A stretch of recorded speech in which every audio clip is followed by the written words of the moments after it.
সকাল সকাল শুরু হলো ফেভারিট পরোটা খাওয়া দিয়ে। তো আগের ব্লগে আমি তোমাদের বলেইছিলাম যে আমরা এক জায়গায় এসেছি, কিন্তু কোথায় এসেছি সেটা তোমাদের বলা হয়নি, মানে বলিনি আমি। তো আমরা এসেছিলাম গুপ্তিপাড়া আমার মামা বাড়িতে, প্রায় 3.5 বছর বাদে এসেছি, তো তাই এদিক সেদিক ঘুরে বেড়াচ্ছিলাম। আমরা ছিলাম ছোটো মামার বাড়িতে, সেখান থেকে বড় মাসির বাড়িতে এসেছিলাম। আজকে ছিল বড় মাসিরই ছেলে আর বৌদি, মানে দাদা আর বৌদির অ্যানিভার্সারি।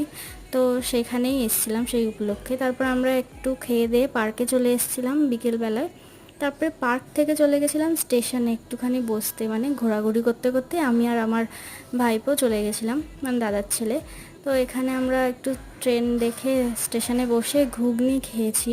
ঘুগনিটা খুব সুন্দর ছিল সিরিয়াসলি, আর আমার তো ঘুগনি ফেভারিট, যেখানেই পাই না কেন খেয়ে নিই। তারপরে স্টেশন থেকে নেমে আমরা আইসক্রিম খেতে খেতে চলে গেলাম আমার সেজ মামার বাড়ি, সেখানে একটু খেলা করলো এরা। তারপরের ব্লগ দেখতে হলে প্লিজ সাবস্ক্রাইব